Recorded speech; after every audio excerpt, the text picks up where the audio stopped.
Vabhishta Supurakam Guru Ganaera Shisha Sambhushitam Chincha Chincha Samasta Veda Nipunam Shilarupa Pantanugam Govinda Bidamujvalan Varatanum Bhaktiam Vitam Sundaram Vande Vishwagurun Chadivya Bhagavat Premnoi Bidya Pradam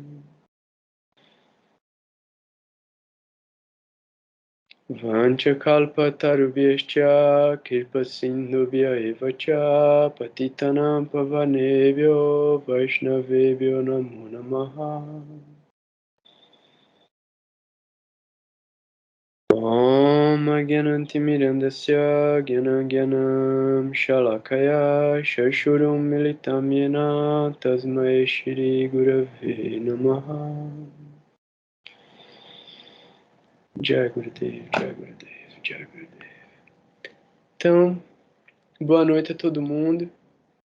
Fico super feliz de a gente estar aqui junto e mais um ano, né, pelo calendário gregoriano, mais um ano da gente aqui junto estudando e tanta coisa aconteceu, né, nesse tempo. A gente tem uma boa perspectiva de materialização da nossa perspectiva de identificação da realidade.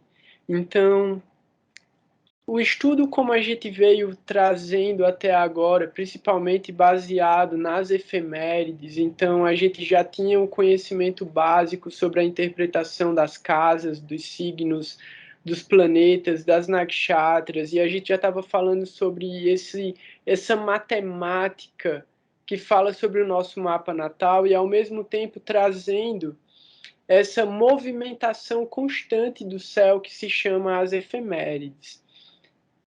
Durante um bom tempo, a gente observou que o resultado do posicionamento desses planetas geram fenômenos específicos.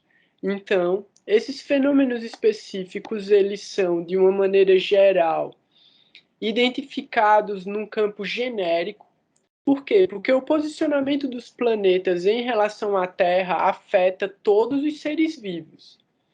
Então, de todas as partes do planeta, você vai observar o céu e os planetas vão estar no mesmo lugar, com uma variação muito pequena, que aí é onde a gente vai observar isso, pelas questões de distanciamento, latitude e longitude e os fusos horários, você vai ter diferença dos tites. E esses tites são divisões do dia e divisões da noite, porque a Lua é muito rápida, então ela vai se movendo. Então a gente vai ter pequenas variações disso dentro dos 360 graus do globo terrestre, mas, no geral, o posicionamento dos planetas afeta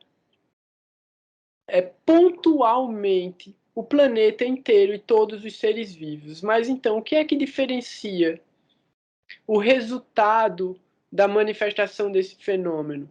Por que diferencia? Porque cada pessoa passa por um determinado evento de uma maneira diferente da outra. Então, mesmo que várias pessoas estejam vivenciando o mesmo fenômeno, elas vão perceber aquele fenômeno de uma maneira diferente, guardar emoções e memórias daquele fenômeno de maneira diferente. Tudo isso baseado na sua configuração pessoal. Então, é como se a gente tivesse uma capacidade de se sintonizar com a frequência da realidade. Então, cientificamente, isso acontece mesmo. E isso acontece de diferentes maneiras. A gente trazendo a percepção dos sentidos, e eu vou voltar muito, porque eu estou falando do corpo grosseiro, e eu não quero falar sobre o corpo grosseiro ainda, mas só para a gente entender, cada corpo humano, ele está configurado com os 5 sentidos materiais, que são chamados de karmendrias e os gyanendrias.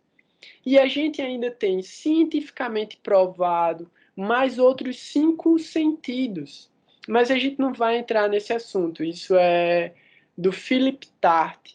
e ele tem um livro que se chama O Fim do Materialismo, em que ele prova cientificamente que a gente tem 5 sentidos a mais do que os nossos sentidos materiais. Só que as escrituras védicas já falavam sobre essas capacidades extramateriais, né? Então, com nomes e com, tipo, práticas que desenvolviam esses poderes, né? Então, é a capacidade de ver no futuro, a capacidade de ver no passado, a capacidade de conversar telepaticamente, né? A capacidade, tipo, os darshans, a gente tem essa capacidade de entender e sentir e rever, mas tudo isso são chamados também de siddhis.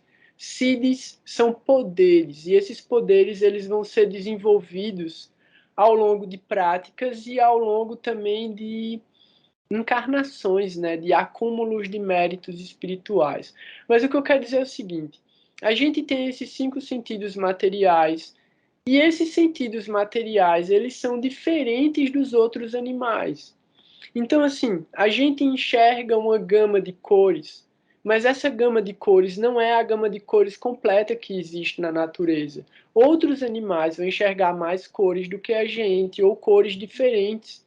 A gente vai ter animais que têm uma capacidade olfativa milhares de vezes melhor do que a gente, auditiva muito melhor do que a gente, tátil muito melhor do que a gente. Então a gente tem um corpo material propenso para o desenvolvimento de certas capacidades de percepção da realidade. O que é que a gente tem mais desenvolvido além disso? A inteligência. Por quê? Porque é a mente que está conectada com os sentidos. Então a gente tem os sentidos como os receptores diretos dos efeitos da natureza, e aí a mente recebe esses estímulos elétricos que vão ser tipo transmitidos através do corpo para o cérebro. A mente vai processar isso e através dos marcadores emocionais, das memórias, ela vai escolher o que ela gosta do que ela não gosta. Porque geralmente ela não acessa a inteligência para saber o que é melhor e o que é ruim. Então, quando a gente acessa a inteligência, a gente consegue discernir o que é favorável do que é desfavorável, aceita o que é favorável e rejeita o que é desfavorável. Quando a gente não acessa a inteligência, a mente já responde automaticamente ao estímulo material, seja ele também o desejo, porque é a mente que deseja. Então, a mente deseja o quê? Uma sensação. E essa resposta sensorial vai vir de qual dos sentidos? Vai vir de algum deles. Então, a mente está trabalhando o tempo todo para a satisfação de algum dos sentidos ou para a manifestação de uma emoção relacionada a um determinado objeto. Porque pessoa também é objeto para a mente. E isso é outro assunto, porque despersonaliza, né? Mas quando a gente pensa no ponto de vista material, a mente da gente lida com o outro como um objeto. Só que existem os objetos animados e os objetos inanimados. Então, dentro dos objetos animados, existem as pessoas e os animais. E essa configuração se manifesta no mapa da gente também. Por quê? Porque quando a gente pensa objetos inanimados, posses, propriedades, riquezas, vai manifestar na casa 2, vai manifestar na casa 4. Quando a gente pensa pessoas, aí a gente pensa animais domésticos, a gente tem a casa 6 falando sobre animais domésticos e a gente tem também a casa 6 falando sobre as pessoas que são nossos servos, as pessoas que nos servem, as pessoas que são inferiores a gente ou se sentem inferiores a gente. As pessoas, a forma também pela qual a gente serve, né? A casa 6. A gente vai olhar isso com mais profundidade depois também. A casa 7, ela vai falar sobre as pessoas dos nossos grupos, dos nossos relacionamentos. A gente vai ter a casa 11 como a casa dos irmãos mais velhos e dos nossos amigos mais íntimos. Então a gente entende a nossa mente lidando com a realidade e compartimentando, desconstruindo para poder lidar com ela de maneiras diferentes. Então isso quer dizer o que também? Que para cada uma dessas relações se manifesta um aspecto diferente da nossa mente. Beleza. Eu estou falando isso só para a gente entender que em relação aos sentidos materiais, a gente é inferior à maioria dos animais. E Prabhupada é um dos maiores mestres espirituais da história da humanidade, e ele é o que trouxe a consciência de Krishna, o conceito Brahma Madhava Gaudiya Vaishnava para o Ocidente, para os Estados Unidos, lá nos anos 60. E Prabhupada, ele questionava muito esse estilo de vida americano, né? esse formato materialista e consumista desse New Deal americano. Assim, eles iam, tudo que a tecnologia e tudo que esse desenvolvimento social que vocês criaram trouxe como resultado é que vocês vivem como animais mais confortavelmente. Porque a natureza animal de nascer, crescer, se defender, procriar e morrer é a mesma. Não tem desenvolvimento da consciência dentro desse processo. Então, quando Prabhupada olhava todo aquele luxo material que as pessoas estavam vivendo, ele observava que não tinha profundidade existencial nenhuma.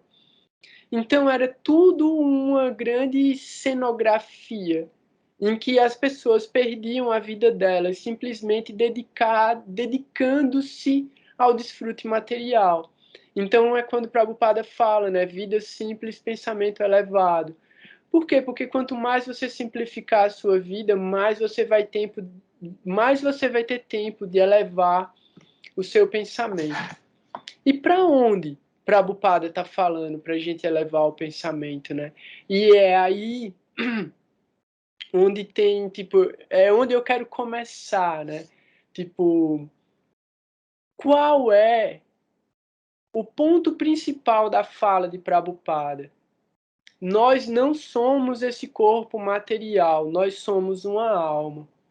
A mensagem de Prabhupada é essa. Basicamente, Prabhupada veio para ensinar de novo, né?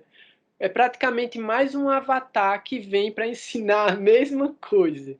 Em um tempo diferente vem mais um para dizer a coisa mais simples.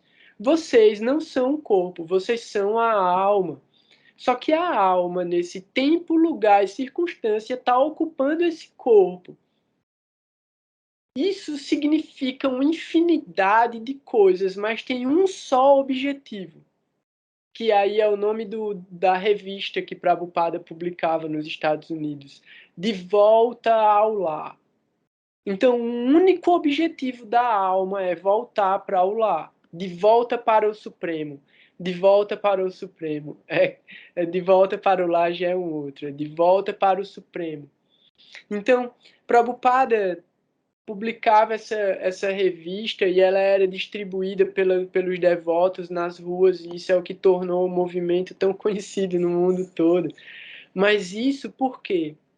Porque Prabhupada entendeu que a única forma é de que as pessoas tenham acesso a esse conhecimento. E através do acesso ao conhecimento, alguma devoção possa se manifestar. Então, Prabhupada, ele estava, através de um método de Bhakti Yoga, ele estava promovendo Jnana Yoga, que é a yoga do conhecimento, para que as pessoas pudessem praticar Karma Yoga, que é a yoga da ação, que vai gerar karma bom, para que elas possam desenvolver mérito espiritual e, a partir daí, devoção. Então, tudo que ele deixou, e aí é muito legal assim também, porque Prabhupada falava, né?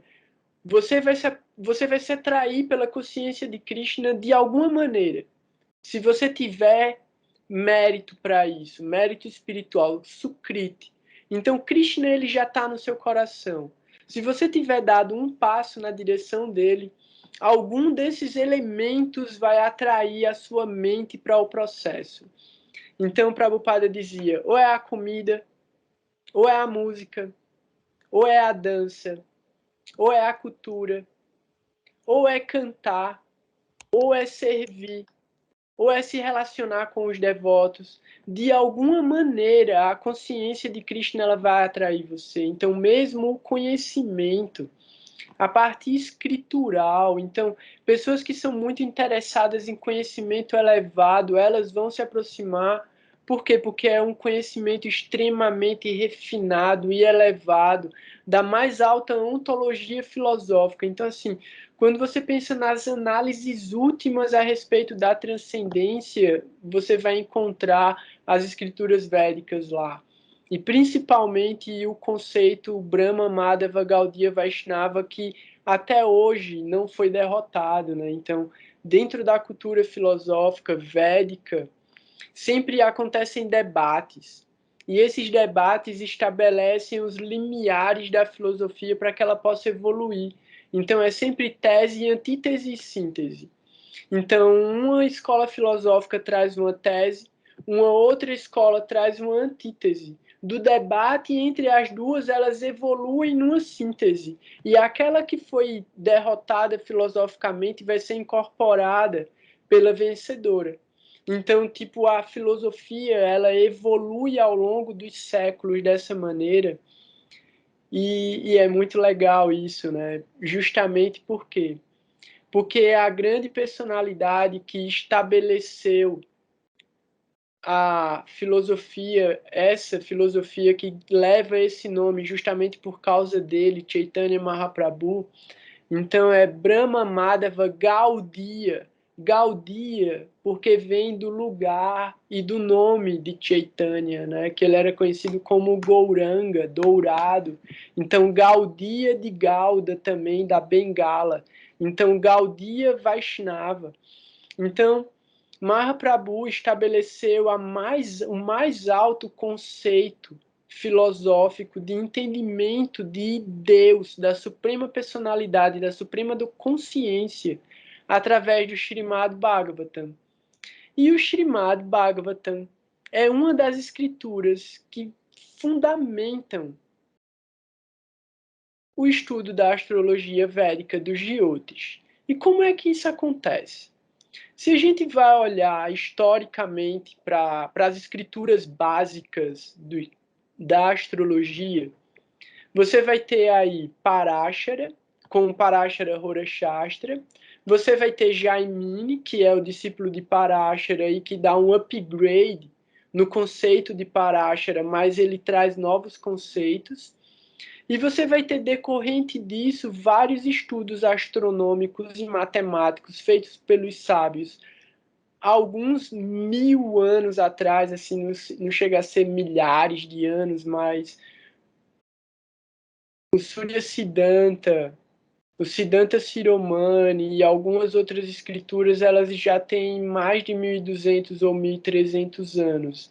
Então, assim, que são estudos mais avançados, né? Os estudos mais antigos são anteriores ainda aos estudos gregos, e é por isso que existe uma diferença entre a astrologia da interpretação grega para a interpretação indiana, né, da helenística para os Jyotis, que é a divisão de signos, de 12 signos da helenística para as 27 nakshatras dos Jyotis. Mas aí depois existe uma síntese das duas, justamente quando acontece a divisão das casas.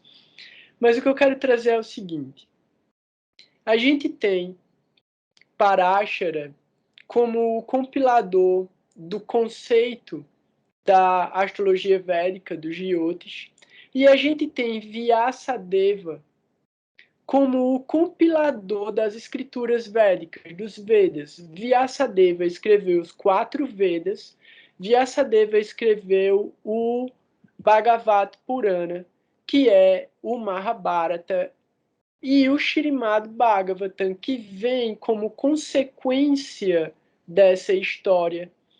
Ele é narrado, né? Ele é uma conversa entre Shukadeva Goswami e o Maharaj Parikshit depois da Batalha de Kurukshetra. Então a gente tem uma sucessão de escrituras que trazem a configuração que aí trazendo para um entendimento científico a configuração mitológica que fala sobre a interpretação dos karakas, que aí são os karakas, as características que são determinadas através dos fenômenos astronômicos astrológicos. O que é que Prabhupada fez, né? Através desse conhecimento filosófico, das escrituras que Prabhupada traduziu para o inglês e as histórias que ele contou, que são as histórias que estão nas escrituras, ele estava ativando memórias kármicas. O que são essas memórias kármicas? Isso faz parte do estudo da gente também. Isso fala sobre registros akáshicos. Mas a própria palavra registro akáshico já virou alguma coisa como quântico. A galera usa para qualquer coisa e não define mais nada. Então, assim, o que é que acontece? A gente tem karma. Akash é o quinto elemento. Então, a gente tem terra, fogo, água, ar. 4 elementos. Todos esses elementos são materiais. Terra, fogo, água, ar. Eles precisam existir materialmente. Eles precisam de espaço, de um lugar. Isso é Akash. Akash é espaço. Então, Akash, ele é um elemento de transição entre a matéria e a não matéria, no sentido de forma densa, né? Então, isso chama de Pancha. Sempre vai ter Pancha, né? Tipo Panchang, como eu estava falando, aí vai ter os Pancha Karmas, e aí tem os Pancha Mahapurushas, vai ter, então sempre são 5 alguma coisa, né? Então o que acontece? A gente tem esses 5 Pancha Mahabhutas. Pancha Mahabhutas são os elementos. Então a gente tem esses elementos. Esses elementos, eles também vão estar distribuídos dentro da energia da criação.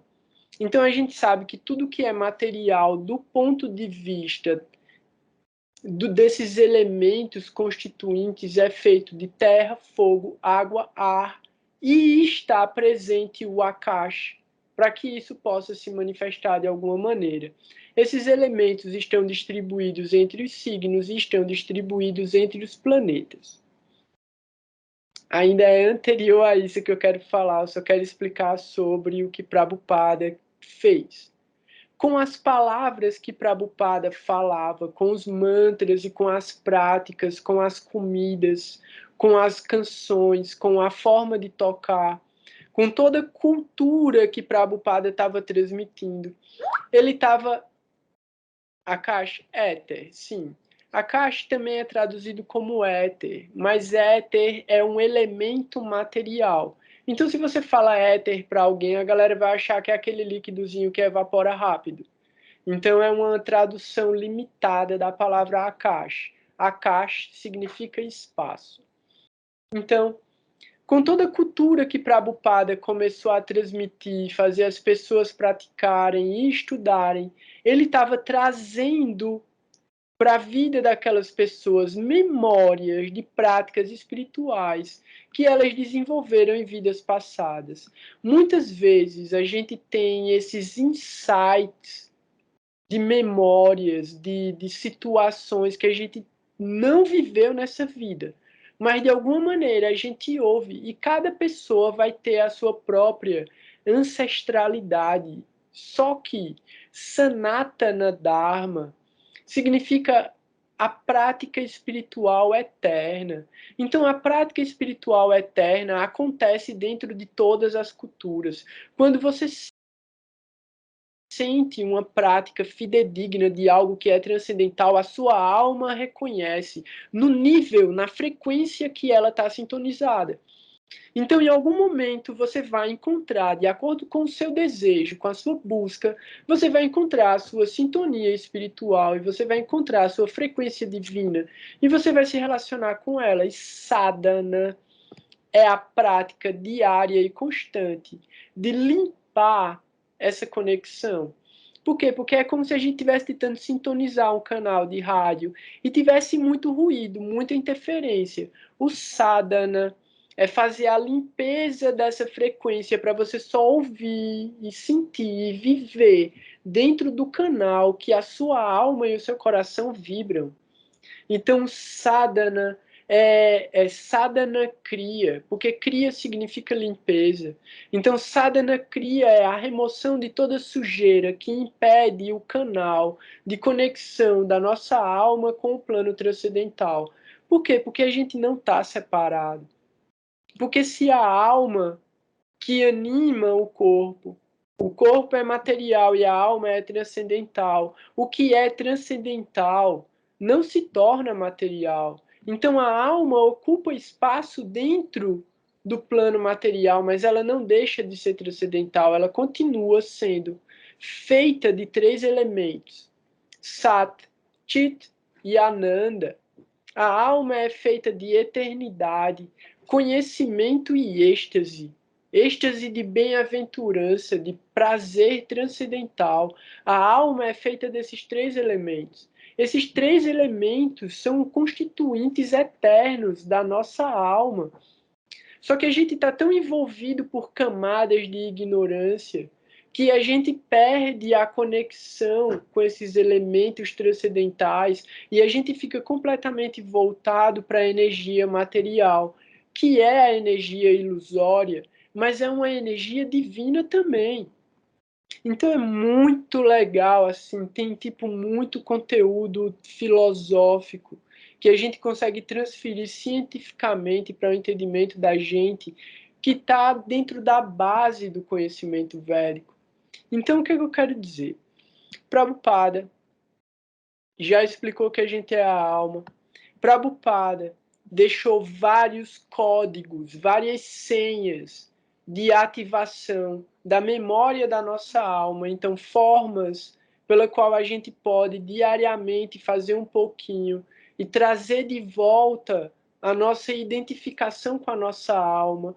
E aí, entendendo e desconstruindo completamente a realidade para que a gente entenda que é igual a um videogame. É igual a um videogame. Então, assim, a alma da gente tá jogando um videogame e só tem essa, tipo, não é que só tem essa vida, né? É que toda vez que você morre, você vai para outra fase do jogo, você vai nascer de acordo com o resultado dos pontos de experiência que você adquiriu nessa vida. Então, é basicamente isso. Krishna fala isso no Bhagavad Gita também, só que ele fala de outro jeito, né? Ele fala que o seu próximo nascimento vai ser determinado exatamente por aquilo que você gerou e por aquilo que você se apegou nessa vida. Só que não é só nessa vida, é baseado no acúmulo das vidas passadas. Por quê? Porque a gente ainda tem, além do nosso arrancar é a falsa identificação com a nossa própria identidade. Porque a gente esquece que a gente é uma alma e a gente olha no espelho e a gente acha que a gente é essa coisa que a gente está olhando lá. Essa coisa é uma pessoa. Essa pessoa tem uma identidade, essa pessoa tem uma vida, essa pessoa tem um monte de coisa. Mas se a gente olha da perspectiva da alma, a gente vai ver que essa pessoa é um personagem. Essa pessoa é um personagem composto de vários elementos. E se a gente for assistir esse personagem agindo, ele vai agir diferentemente em várias situações. E aí a gente vai ver que vão acontecer diferentes resultados para cada uma dessas situações. E que todos os novos eventos da vida desse personagem vão ser decorrentes das escolhas que ele fez antes. Então isso é um joguinho que chama RPG, né? É Role Playing Game. Sendo que no RPG você joga dado. Então você tem uma escolha. Você escolhe fazer uma determinada coisa dentro do jogo. Só que você tem que jogar o dado para saber se você vai conseguir ou não. Beleza? Na vida real, isso vai ser determinado pelo nível de destreza, pelo nível de habilidade, pelo nível de consciência, pelo nível de inteligência que você possui para lidar com cada um desses desafios. Então, o que a gente precisa entender? Primeiro, quem que a gente é de verdade. Se a gente entende quem a gente é de verdade, a gente vai conseguir lidar com esse personagem muito mais fácil. Porque a gente vai olhar e a gente vai entender, tipo, todas as situações que a gente mesmo se colocou e qual é o melhor caminho para sair delas, sem se preocupar com esses condicionamentos e essas limitações, esses que são chamados de sanskaras. Sanskaras são comportamentos, são atitudes, são energias internas, são tipo como desejos, vontades que vêm tipo de lugares desconhecidos da nossa existência. Então, o que a gente chama de personalidade, essa é a minha personalidade. Isso é uma mistura de sanskaras e arrancara e aí já resultados kármicos dessa própria vida que a gente vai tipo trazendo como consequência e ao invés de resolver a gente vai carregando ao longo da vida, né? Então, olhando para o passo anterior, que é o entendimento da nossa própria alma, e aí, a partir do entendimento da nossa própria alma, entender o que é tempo e o que é espaço para a manifestação cósmica. Beleza? Alguém tem alguma dúvida ou quer falar alguma coisa? Só para eu beber água.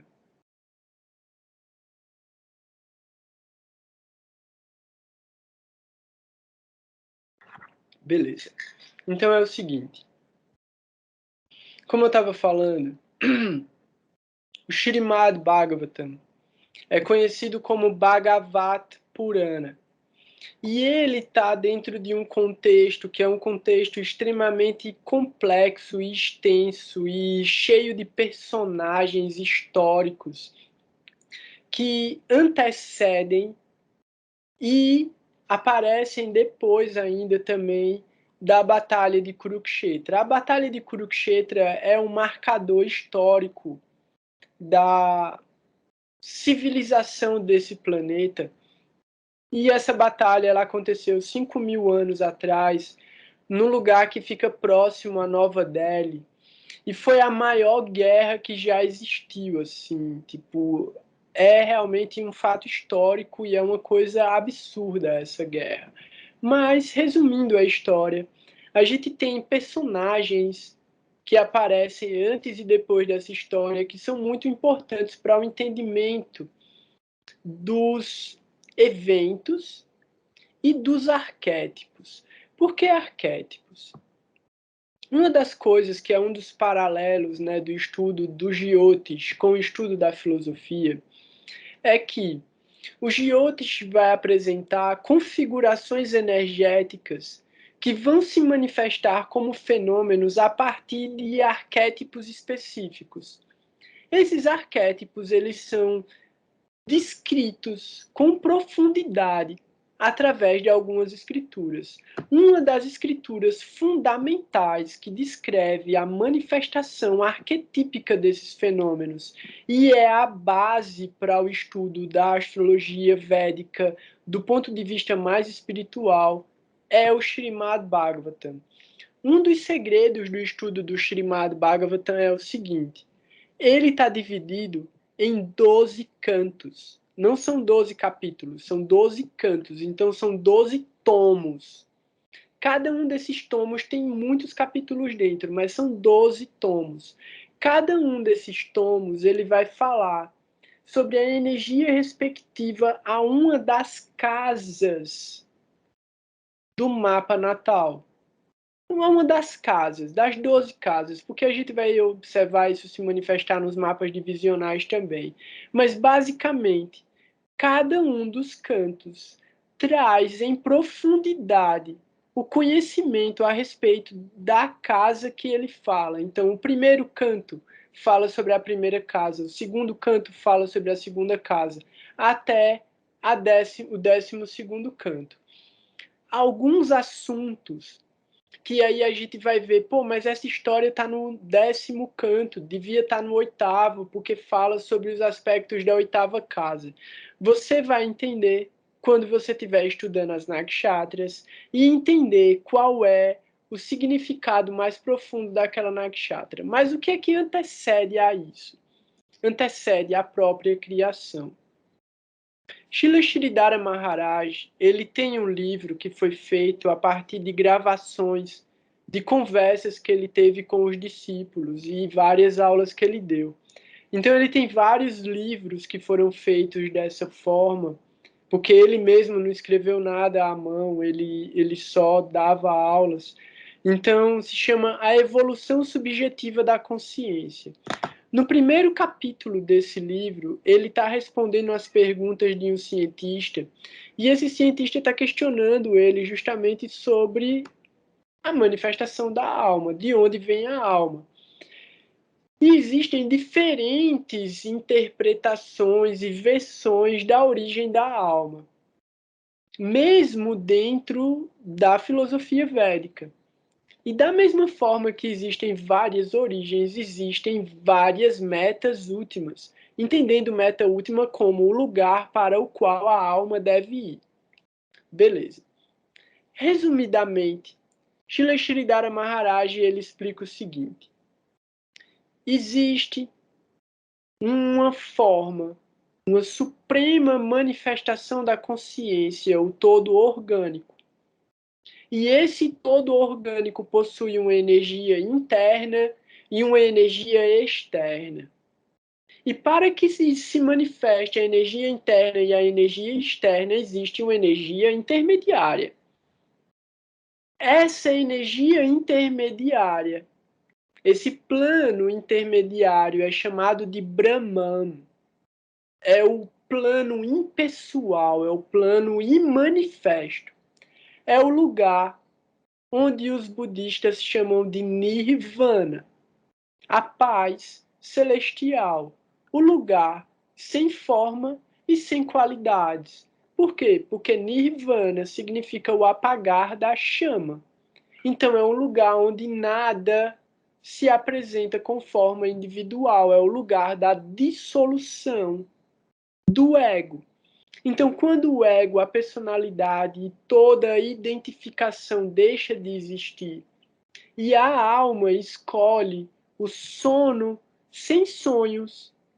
Então, imagine um sono sem sonhos. Isso é o nirvana. Então, assim, o sono sem sonhos, ele não acontece. Por quê? Porque você não lembra dele. Então, quando você dorme o sono sem sonhos, é como se você fechasse o olho e abrisse de novo. Ele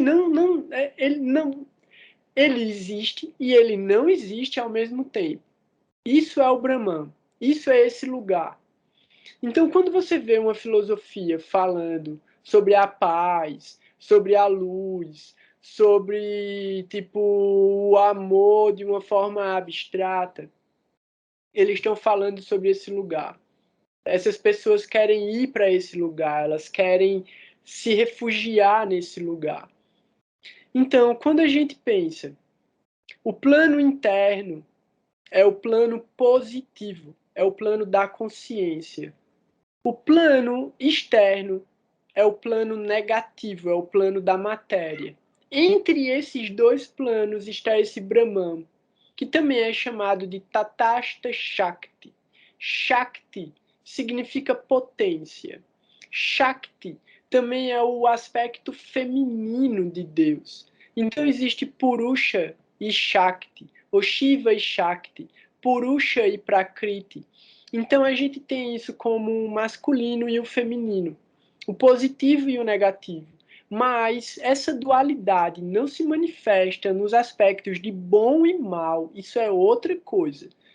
Bom e mal só se manifesta da perspectiva do ego individual, porque isso é uma interpretação individual. O que é bom e o que é mal é individual, baseado em tempo, lugar e circunstância, porque isso é uma consideração moral.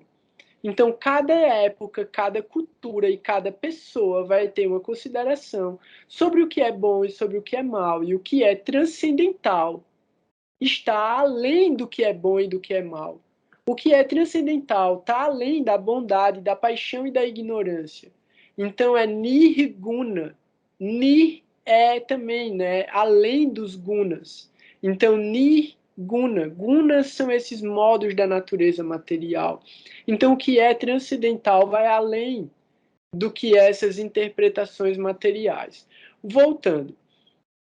Purusha Prakriti, a parte interna, a parte externa, e Tatastha Shakti, a parte intermediária.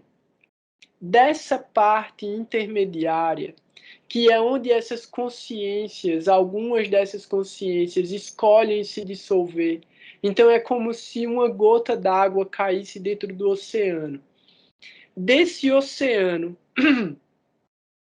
quando esse oceano está em repouso, é como se a Suprema Consciência estivesse dormindo. Quando essa consciência acorda, esse oceano se agita. E é como se esse oceano ele fervesse. E desse fervor, infinitas gotículas de consciência se expandissem. Quando essas consciências se expandem, elas são feitas da mesma propriedade desse oceano, que é Sat, Chit e Ananda. Quando essas formas se separam da plataforma impessoal, que é a não existência, quando elas se separam da não existência e elas se manifestam individualmente como ínfimas gotículas de consciência, então elas fazem parte da mesma propriedade desse oceano de consciência, mas elas são minúsculas em relação ao infinito. Mas elas se manifestam de uma forma individual. Elas possuem esse akash, essa forma. Quando elas possuem essa forma, elas sentem, através da própria individualidade, o primeiro desejo, a primeira ideia de desejo, que é relacionamento.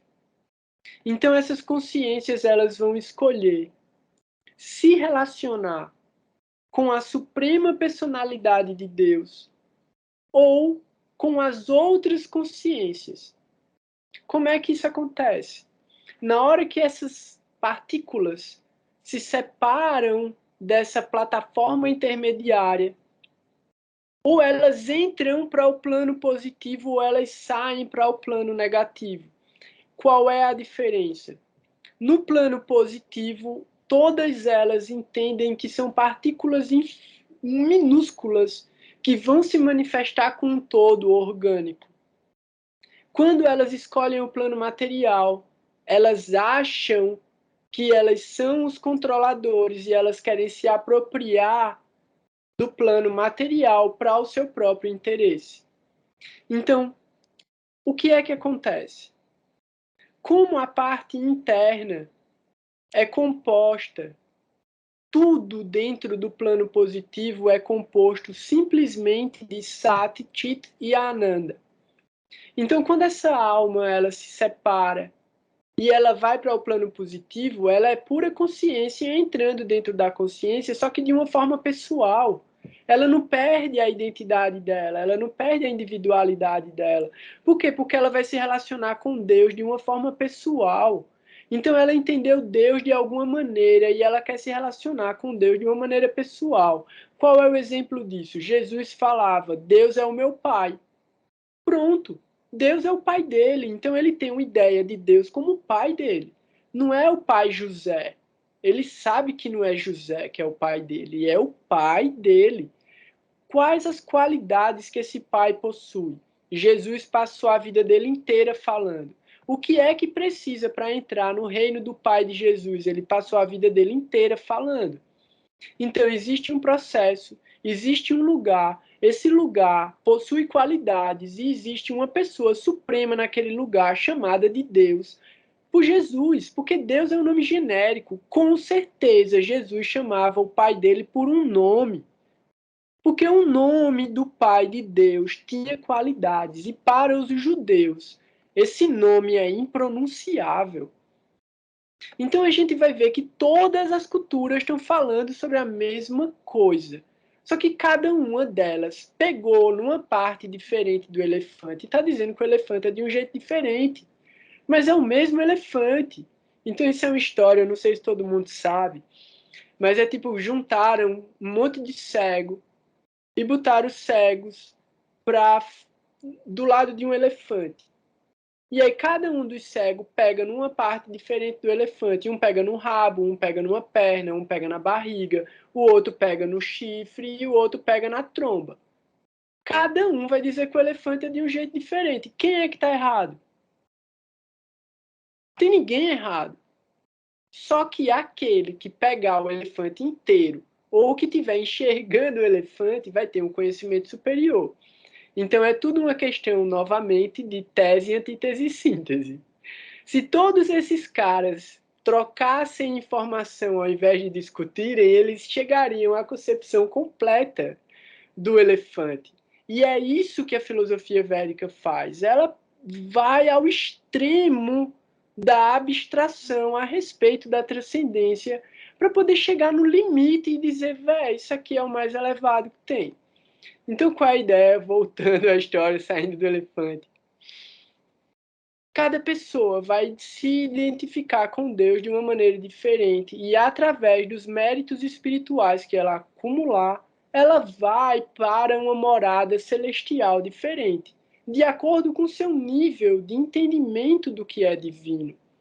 Então, não é nível de dizer um é melhor do que o outro, não. É quais são as qualidades do mundo espiritual que você está buscando e quais são as qualidades de Deus que você está buscando. Então, assim, quando eu penso nas qualidades de Deus que eu estou buscando, eu tenho uma literatura, eu tenho mestres espirituais, tem práticas que ensinam meditações a alcançar esse objetivo. E esse é o objetivo, aí trazendo um spoiler, né? Esse é o objetivo do nosso nascimento, buscar por uma prática espiritual que leve a gente para o objetivo da nossa alma. Mas aí voltando, beleza. Esse é o plano positivo. No plano positivo, tudo é consciência, tudo é alma, tudo se manifesta da forma que desejar para se relacionar com Deus. Então, só como um exemplo, no lugar onde Krishna vive, ele é um vaqueirinho e vai ter uma alma que escolheu viver no mundo de Krishna como uma árvore. Porque Krishna gosta de chupar manga, o cara é um pé de manga. Ou uma mulher é um pé de manga, sei lá, sem questão de gênero também, porque isso é limitação. Mas, tipo, uma pessoa, uma alma escolheu ser uma nuvem, uma pessoa escolheu ser um passarinho, uma pessoa escolheu ser uma pedra, uma pessoa escolheu ser a flauta de Krishna, uma pessoa escolheu ser a pena de pavão que está no cabelo dele, o brinco dele. Essa é a forma que aquela pessoa escolheu de se relacionar com Deus. Vai ter outra pessoa que vai dizer: eu queria ser o pai, eu queria ser a mãe, eu queria ser o irmão, eu queria ser um amigo. Cada pessoa vai escolher uma forma de se relacionar com Deus no mundo divino, de acordo com o nível de êxtase que ela vai adquirir ao estar se relacionando com Ele. Então, Mahaprabhu, ele traz essa concepção, né? A forma mais elevada de se relacionar com Deus em segurança é servindo Deus, para você não achar que está na posição dele. Então, quando você dá alegria, quando você dá satisfação a alguém que você ama, o seu prazer é maior do que o do outro. Então, a posição de servir é a posição mais elevada, porque você vai desfrutar muito mais, você vai ter muito mais prazer do que a pessoa que está sendo servida. Então, essa é a posição mais exaltada no mundo transcendental: servir a Deus. Então, as práticas espirituais são um processo de disciplinar a nossa existência a servir a Deus. O café, putz, mas como é que eu vou servir a Deus se eu estou no mundo, velho? Entenda, através do conhecimento transcendental, que não existe nada diferente de Deus. É a mente que gera diferenciação. Então, no Bhagavad Gita, Krishna fala também, tipo, não há diferença entre um grão de areia, um torrão de pedra, um grão de ouro, uma formiga, um tigre, um elefante, um cachorro, um brahmana, que é um sacerdote, um rei e um comedor de cachorro. Não tem diferença entre nenhum deles. Então, quando a gente pensa em tudo que é vivo, a gente sabe que tudo que é vivo tem uma alma dentro. Mas Krishna fala no Gita também, eu estou dentro de tudo. Então ele está dentro do átomo também. Dentro de um átomo existe uma consciência. E é essa consciência que gera a gravidade para que aquilo possa existir. Então, mais um spoiler, né? Eu vou explicar isso depois só. Cientificamente, depois de toda a desconstrução do átomo, existe algo dentro dele que é o que dá nome ao estudo que a gente faz, porque é a astrologia singular. O que existe dentro de um átomo, o que existe dentro do Sol, o que existe dentro de um buraco negro, é uma coisa só: gravidade. Gravidade. E aí existe um termo científico que define o que é essa força. Porque todas as outras forças da natureza foram descritas pela ciência, pela física, pela matemática, por qualquer coisa. A força da gravidade recebeu um nome, uma singularidade. Porque singularidade é o nome que a ciência dá para aquilo que ela não pode explicar. Então, sempre que você ouve a palavra singularidade, é porque os caras não conseguiram dizer o que é aquilo, e é uma coisa bizarra demais, que provavelmente ou aconteceu uma vez só, ou acontece direto e eles não conseguem explicar. Então, a força da gravidade é algo indescritível pela ciência. Ainda é. Então, a força que gera um átomo, a força que gera um buraco negro é a mesma, só muda a intensidade. E essa força é a gravidade. Quando a gente vai para as escrituras védicas, e aí eu estava falando sobre Krishna, que aí Krishna é conhecido como a suprema personalidade de Deus. Quando você chega a Deus, aí você vai no Brahman, você vai em Vishnu, você vai tipo nas formas gigantescas, Garbhodakashai, Kshirodakashai, Vishnu, aí você chega à suprema personalidade de Deus, assim, é o que tem todas as qualidades e potências no máximo. É Krishna. O café, mas como é? Como que pode ser Krishna? A palavra Krishna significa escuro. Mas Krishna significa o todo atrativo. Essa é uma das traduções para essa palavra, o todo atrativo. Quando você pensa, o que é todo atrativo? É que atrai todas as coisas. Isso se chama gravidade. Então, quando Krishna fala no Bhagavad Gita, eu estou dentro de tudo, eu existo dentro de tudo, e eu existo além de tudo. Ele está dizendo, eu sou a força gravitacional que está dentro do átomo e dentro de tudo que existe. Mas eu assumo uma forma pessoal, independente de tudo que existe, para entrar dentro de tudo que existe. Então isso é muito interessante. Krishna fala, ele mesmo, pessoalmente, vai entrar dentro de tudo que existe. Voltando para o que eu estava falando sobre o nascimento da alma. Se a alma entra para o plano positivo, ela não assume matéria, ela é só consciência, ela é só Satitananda. Ela assume forma, mas ela não assume matéria, porque é tudo consciência. Então, tipo, vão existir planetas transcendentais. Então, o que é um planeta transcendental? O planeta transcendental é o lugar onde os vikings vão. Um outro planeta transcendental é para onde os árabes vão. Um outro planeta transcendental é para onde os índios vão. É o céu de cada um deles. São os planetas transcendentais. Todos eles são descritos nas escrituras védicas. E todos eles têm nomes, e todos eles estão espalhados dentro dos universos transcendentais. cada um deles numa determinada que eles chamam de altitude, né? E aí tem os mais elevados, os mundos mais inferiores, mas doideira. O que acontece? Nos planos materiais, você precisa de matéria. Quando a alma sai do plano intermediário para o plano negativo, ela precisa de matéria. A consciência precisa de matéria para ocupar a matéria.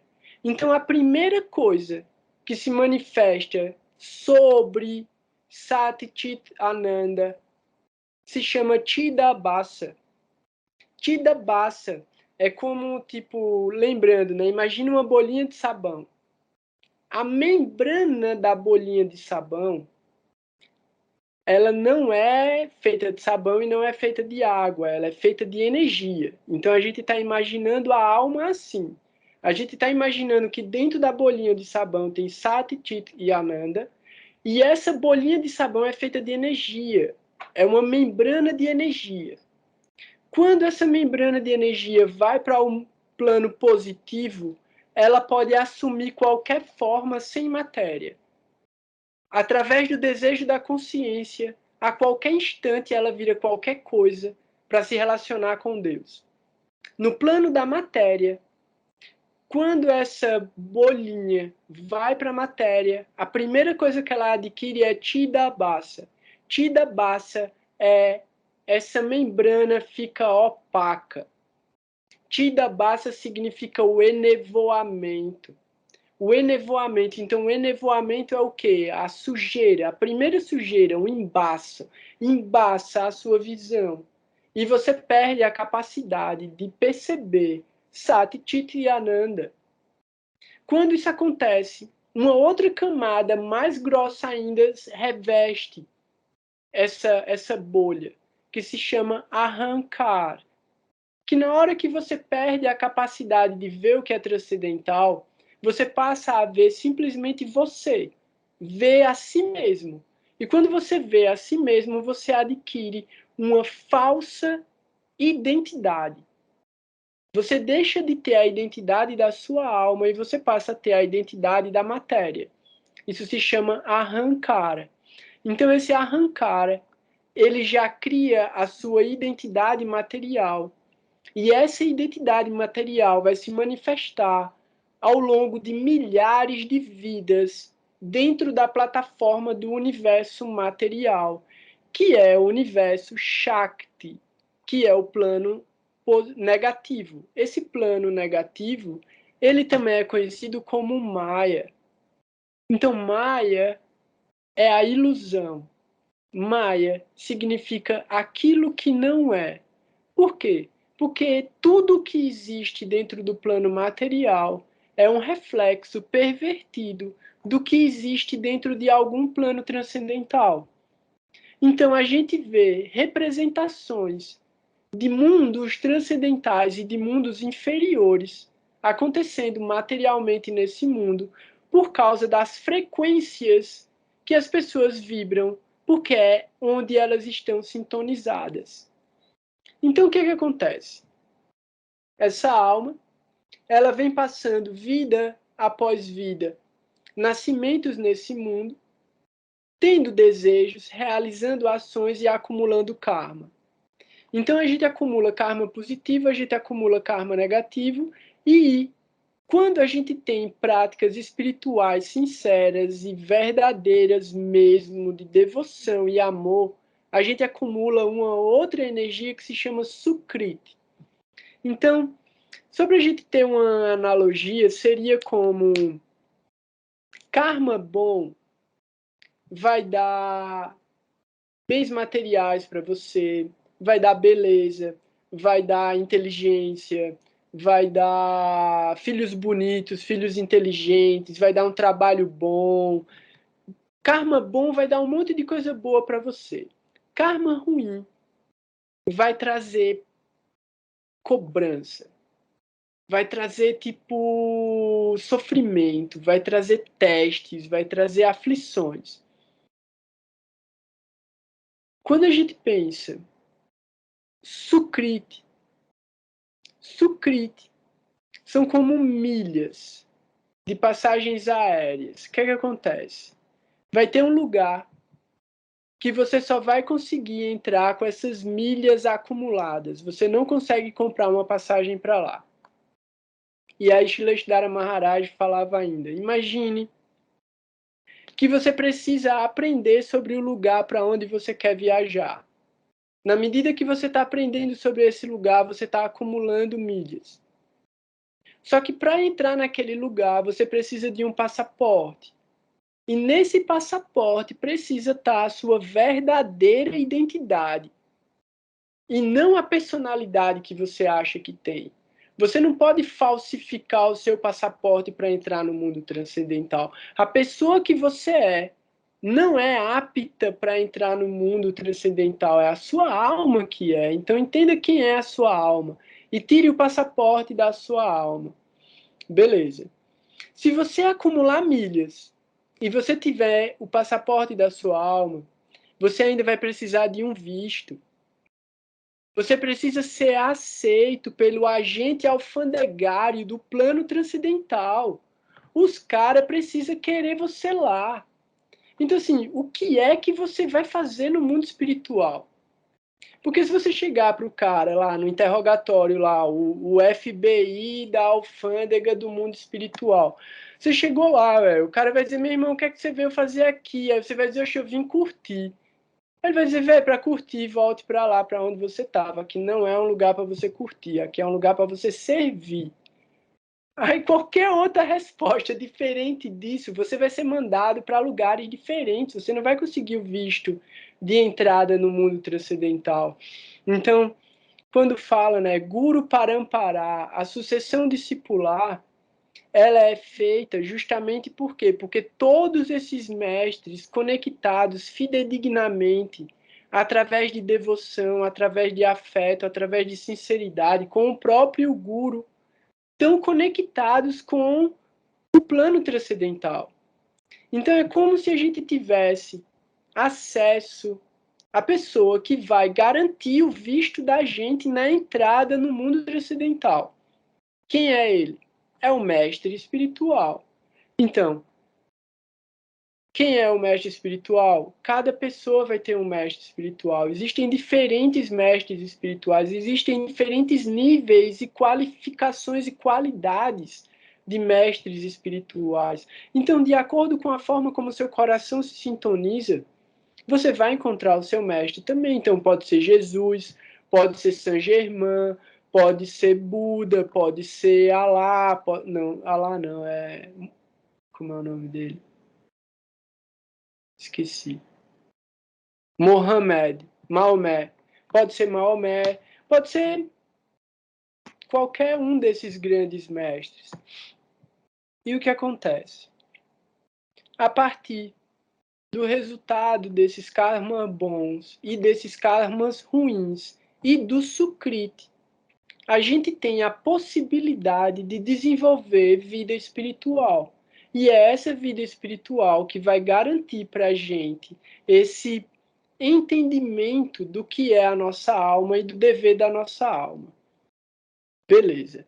Basicamente, de uma forma rápida, né? Tipo 1h20, sucinta, a ideia de onde a nossa alma vem.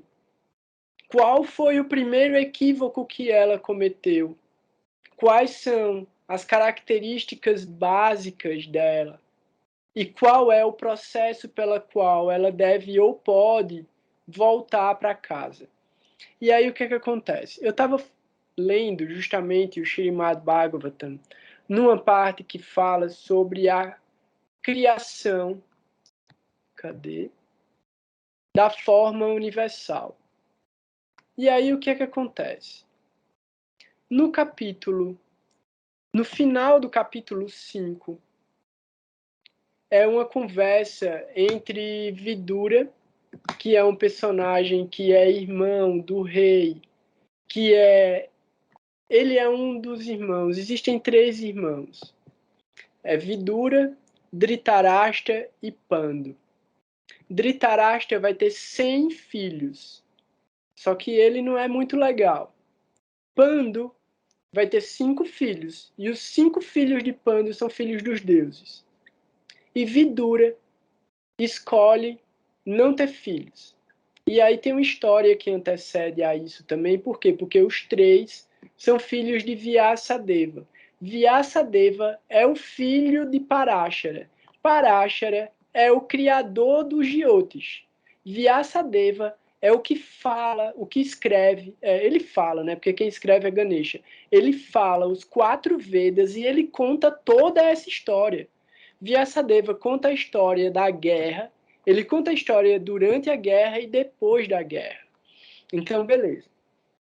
Tem esses 3, Dhritarashtra, Vidura e Pando. Vidura, acontece uma doideira dentro do palácio lá, que é bem complicado de explicar. Ele é expulso do palácio e ele vai peregrinar e encontrar com os sábios. Um desses sábios que Vidura encontra é Maitreya. E aí, ele começa a fazer perguntas muito doidas para Maitreya. E num determinado momento, que é esse final do capítulo 5 para o capítulo 6, que ele vai perguntar para Maitreya como é que as coisas foram criadas. Ele termina o capítulo com uma coisa muito legal. Então, assim, quem quiser depois eu posso passar o texto, mas é legal ir estudando o texto parte por parte, a gente pode fazer isso também. Só esse pedacinho aqui que ele é muito legal. Então é o seguinte.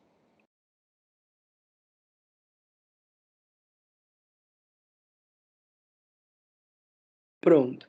Aqui ele está falando sobre a própria forma de Deus pessoal que vem de tempos em tempos para esse mundo para restabelecer a religiosidade. Então ele fala: ó Senhor, vós assumis encarnações para a criação, a manutenção e a dissolução da manifestação cósmica. E por isso todos nós refugiamo-nos a vossos pés de lótus, porque eles sempre propiciam a lembrança e a coragem para vossos devotos. Aqui, quando ele fala criação, manutenção e dissolução, ele está falando de Brahma, que é o Deus criador, Vishnu, que é o Deus mantenedor, e Shiva, que é o Deus destruidor.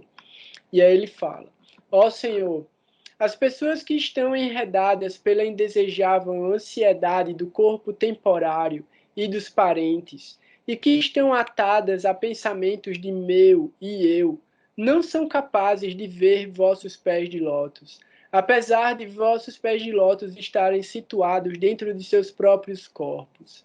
Mas permite que nos refugiemos a vossos pés de lótus.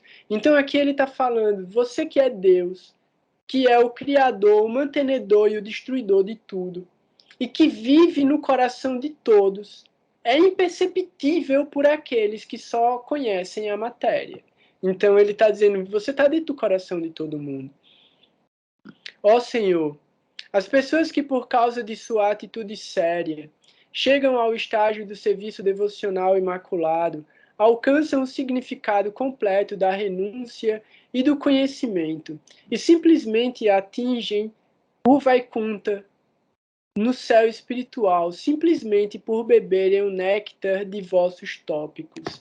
Então Vaikunta, aí aqui Vaikunta Louca, é um dos mundos transcendentais, é um dos mundos divinos.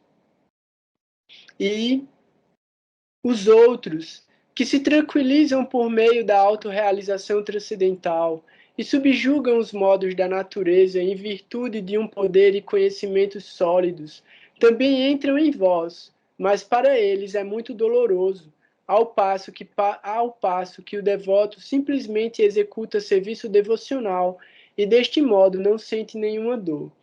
Então aqui ele está diferenciando 2 tipos de atividades espirituais. Uma das atividades é a que faz austeridades e sacrifícios, e a outra é a que simplesmente se dedica devocionalmente com amor a servir a Deus. Então uns vão sofrer, materialmente sofrer, corporalmente sofrer, e os outros não vão sofrer tanto, porque eles vão estar prestando serviço a Deus, né? Eles vão estar em atividades divinas. Ó pessoa original, portanto, nada mais somos do que vossa propriedade. Apesar de sermos vossas criaturas, nascemos, um após o outro, sobre a influência dos 3 modos da natureza, paixão, bondade e ignorância. E por esse motivo, agimos separadamente. Então, todas as pessoas agindo individualmente por causa da bondade, da paixão e da ignorância. Por isso, após a criação, não podemos agir harmoniosamente para o vosso prazer transcendental. Então, se todo mundo tivesse cumprindo com seu próprio dever, Deus estava tendo prazer.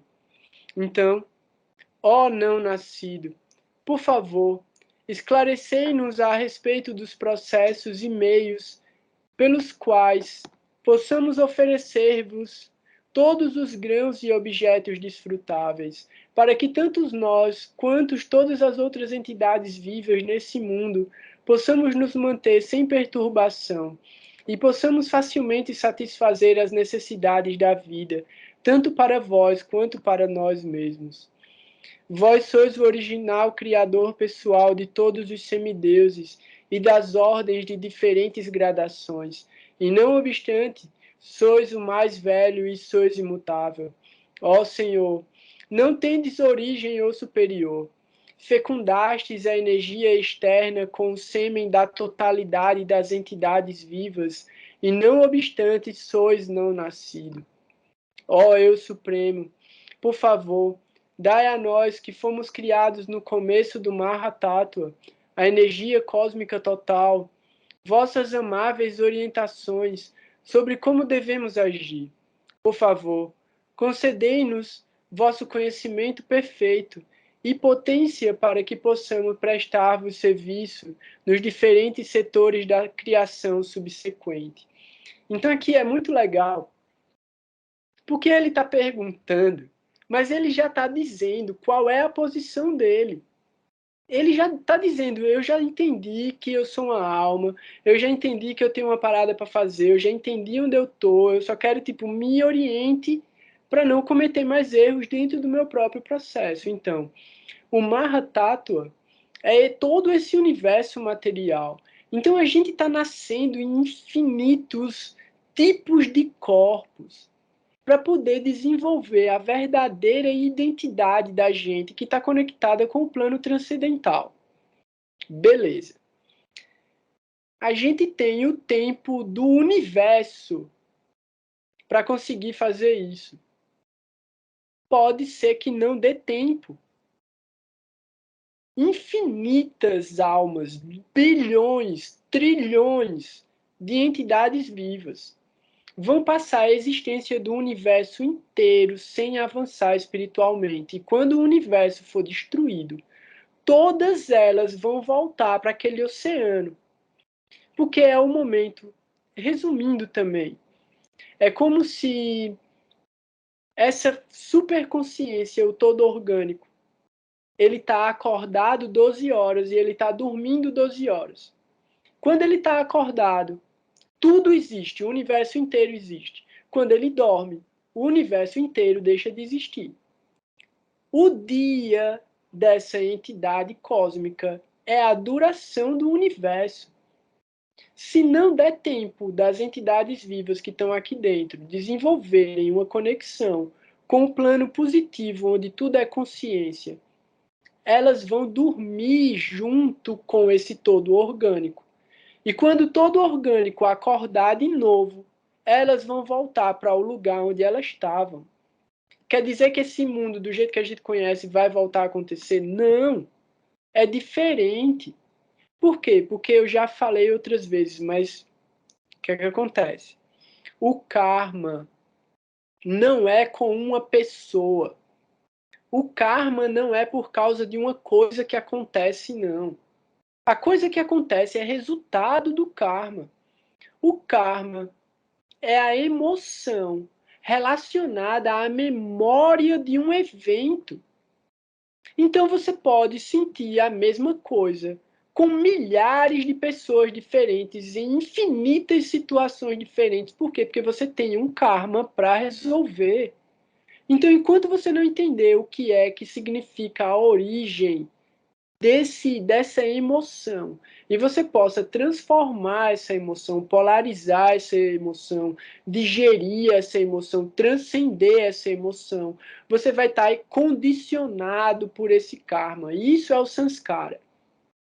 Então, quando tipo, o universo explodiu, o universo caiu inteiro dentro de um buraco negro e deixou de existir, todas as almas que continuarem dentro desse universo vão dormir até que ele volte a ser criado.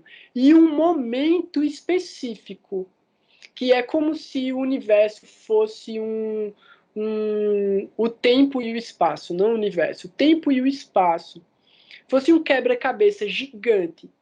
E a sua pecinha tem um formato específico. E você só vai nascer quando aquela brechinha que só cabe você aparecer no universo. Então vamos supor, o universo acabou, mas você, para poder viver o seu karma, só vai poder nascer com 5 bilhões de anos depois do universo ter sido criado, num planeta específico, que tiver uma civilização específica, um corpo específico, para você poder vivenciar uma emoção específica. É isso. É isso. Então, assim, é infinito. A gente pode estar aqui há uns 800 milhões de Big Bang já, e só acumulando karma.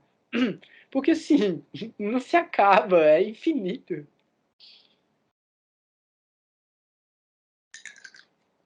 Um outro exemplo legal, que também está relacionado com esse aspecto da criação, que também está dentro do Srimad Bhagavatam, fala: o Prajapati Daksha, que é um dos filhos de Brahma. Brahma é o Deus criador de tudo que existe dentro do universo. Esse Brahma nasce de uma flor de lótus no umbigo de Vishnu, que está flutuando na metade do universo que não é água.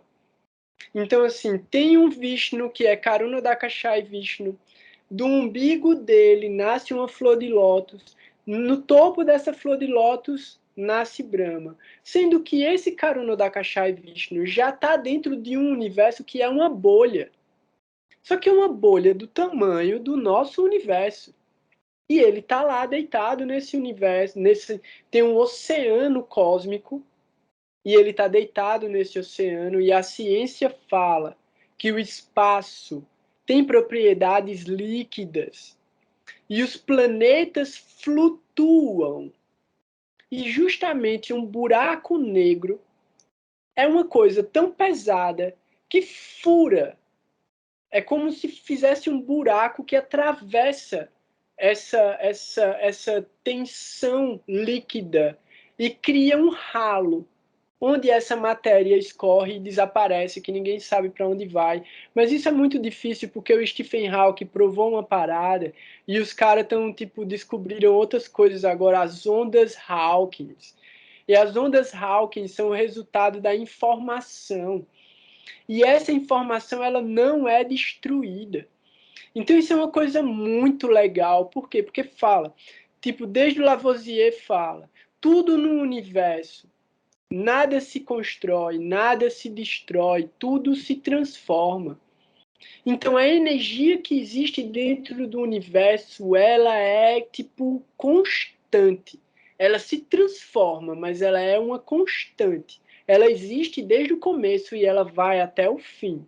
Então Stephen Hawking e a galera que teorizou os buracos negros dizia: engole tudo e some com a parada. Aí o Hawking falou: não, a informação não pode ser destruída. Acontece alguma coisa, a gente não sabe o que é, mas acontece alguma coisa lá. O que é que essa coisa acontece? Eu já mudei de assunto de novo, velho.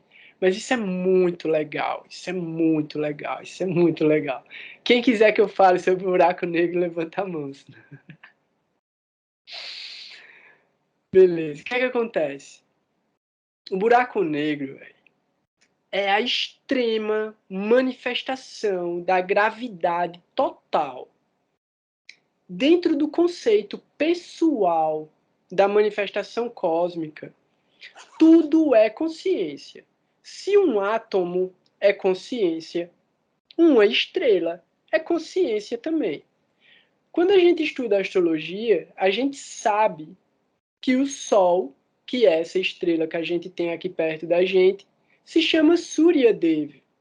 E ele é o rei Sol, ele é o deus Sol, ele é o semideus Sol, né? É porque a palavra semideus é meio pesada. Ele é um deus. Só que ele é o deus administrativo, ele é um deus do rolê, ele é um deus do trampo, ele tem um trampo dele. Então ele é o cara que toma conta do sistema solar e ele bota a galera para trabalhar. O Sol é uma pessoa, não é um ser humano. Ele é uma pessoa. Uma pessoa quer dizer personalidade, consciência, não é identidade. Por isso que o papel que a gente carrega é identidade, não é personalidade. Você tem uma identidade. A personalidade é outra coisa. E a personalidade é algo abstrato, não é algo concreto. Então, personalidade é algo que você faz, é algo que você acredita, é algo que você transforma. E identidade é algo relacionado ao seu nome, ao seu número, e é uma parada ilusória que é o sistema social regente da gente. Então, o Sol não tem identidade, ele tem uma personalidade, ele é uma pessoa. E essa pessoa, Surya Dev, tem um poder, e ele alcançou esse poder através de austeridades. Então, como eu falei naquele verso, né? Tem umas pessoas que vão alcançar planos transcendentais através de muita dor, e outras através de serviço devocional. Esses que alcançam através de muita dor é porque eles querem alcançar o lugar dos deuses. Então, é muito possível que tenha algum yogi místico louco fazendo austeridades enfiado dentro de uma caverna, tipo há milhares de vidas, para tomar o lugar do Sol em algum nascimento dele. Numa próxima criação, esse yogi místico vai ser o Sol. E aí a gente entende isso no plano material como as pessoas poderosas, as pessoas que têm poder material, elas sabem que é necessário austeridade. Então, se é um cara que teve que construir a fortuna dele, ele sabe que aquilo foi um sacrifício. Se o cara herdou uma grande herança, alguém fez um grande sacrifício antes dele e acumulou um karma muito grande para transferir aquilo para ele. E ele ganha a riqueza e ele ganha o karma também. Beleza.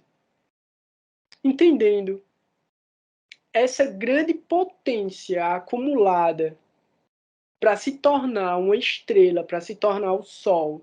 Então a gente entende que existe a personalidade da Terra, que é Bhumidevi, a personalidade de Marte, que é Mangal, a personalidade de Mercúrio, que é Budi, a personalidade de Júpiter, que é Brihaspati, a personalidade de Vênus, que é Shukracharya. Então, quando a gente, só para ter uma ideia mais próxima, quando a gente transfere esse conhecimento para a cultura grega, que é mais próxima da gente, a gente sabe. Júpiter. Fala Júpiter e olha para a mitologia grega, você sabe que ele é um cara. Zeus. Quando você olha para Vênus, você sabe Afrodite. Quando você olha para Marte, você sabe Ares. Mercúrio. Mercúrio é Mercúrio mesmo, acho que é Mercúrio o nome dele. Hermes, que é o que corre, que tem as asinhas no pé dele. Então, todos esses planetas têm uma mitologia relacionada a eles dentro da cultura grega. Os gregos pegaram dos hindus. Isso já estava nos Vedas. Eles só transcreveram para a cultura deles. Todas as culturas faz a mesma relação de personificação dos planetas com características. Beleza. O que eu quero dizer é o seguinte: o buraco negro é uma força gravitacional, é uma personalidade também. Só que ele está no modo da ignorância, está destruindo as coisas. Enquanto o Sol está no modo de manutenção, no modo da bondade, e ele está cuidando dos planetas. Vai chegar um momento em que ele vai queimar todos os gases que ele tem, ele vai queimar todo o hidrogênio e todo o hélio e ainda tem mais outros elementos lá dentro que vão se decompor e vão virar hélio e vão virar hidrogênio, e ele vai queimar. Quando ele queimar tudo, a força dele volta para dentro dele e ele vira um buraco negro. É um processo gigante, complicado de explicar, mas quando ele faz isso, ele pega todos os planetas e tudo que está ao redor dele, até a luz, até o gás, e ele joga dentro dele. O buraco negro age como uma centrífuga. Ele vai destruir, ele vai decompor toda a energia e transformar isso em ondas Hawkins. Porque os caras descobriram agora. Ela é indetectável. Ela é estilo a energia escura. Então, assim, o buraco negro. E aí, como é que a gente faz uma relação disso com o estudo de astrologia? Cada planeta guarda o karma das entidades vivas que estão relacionadas dentro desse sistema. Então, Júpiter, Ketu. Como assim, Ketu, Vitor? Desenvolve melhor aí. O buraco negro não é Ketu, não. Eu fiz essa associação com Ketu. Então, não. O Ketu é um planeta. Ketu é um planeta de energia. Ketu e Rahu são planetas de energia. Então, assim, eles se relacionam com esse aspecto. Beleza, foi uma boa analogia você trazer Ketu. Por quê? Se a gente imagina Ketu e Rahu como aqueles que roubam o brilho, o buraco negro é a completa ausência de luz também, como a energia escura. E Rahu e Ketu representam a transformação. O buraco negro vai ser a última transformação, é a transição final. Então ele fecha com o ciclo de existência desse Sol para que algo novo possa se manifestar. Então, o buraco negro, ele desconstrói, ele destrói todos os karmas que estavam ali envolvidos ao redor dele e vão emanar essa energia de volta como energia escura, como matéria escura para o universo, até que todo o universo seja destruído e essa energia seja usada para a nova criação. Então, logo no comecinho do capítulo 6, olha o que acontece. A criação da forma universal. Urishi Maitreya disse: assim, o Senhor ouviu falar na suspensão das funções criadoras progressivas do universo, devido à não combinação de suas potências, tais como o Mahatattva. Esse verso é complicado. Urishi Maitreya é um dos caras que está no diálogo. Aí ele fala: assim, o Senhor ouviu falar na suspensão das funções criadoras progressivas do universo. As funções criadoras progressivas do universo são as energias materiais. São os modos da natureza material, bondade, paixão e ignorância. E ele está falando que essas energias pararam de atuar. Suspensão das funções criadoras, devido à não combinação de suas potências. Então, quando as energias de bondade, paixão e ignorância pararam de se relacionar, acabou a manifestação de todas as coisas. É o momento do sono sem sonhos. Então, o que acontece? O Supremo e Poderoso Senhor entrou, então, simultaneamente nos 23 elementos com a deusa Kali, sua energia externa, que sozinha amalgama todos os diferentes elementos. Então aqui está dizendo, a suprema personalidade de Deus junto com o Kali. Isso é muito interessante. Por quê? Porque a suprema personalidade de Deus não anda com Kali. Quem anda com Kali é Shiva. Só que quem anda com Kali tem outro nome que não é Shiva. É Kala. Então, Kali é o aspecto feminino dessa energia material no modo da ignorância. Então, Kali é esse aspecto da forma da mãe divina no modo da ignorância, que é o próprio Arrancar, que eu falei lá no começo, Arrancar. Só que nesse caso, não é o Arrancar, é Maya. E Krishna, no caso, que vem como Shiva, como Kala. Kala é o próprio tempo. Então, o tempo Kala, associado a Kali, que é a energia, gera tempo e espaço. Uma nova manifestação. Então, como Krishna mesmo fala, ele entra dentro de tudo, na forma do tempo e na forma da consciência. Então, ele entra dentro da criação material, junto com a energia externa dele, que vem no aspecto de Kali, vem no aspecto de Shakti, vem no aspecto de Prakriti. Então, existem diferentes nomes para esse aspecto externo, mas nesse verso especificamente vem como Kali. Por quê? Porque o lado masculino de Kali é Kala.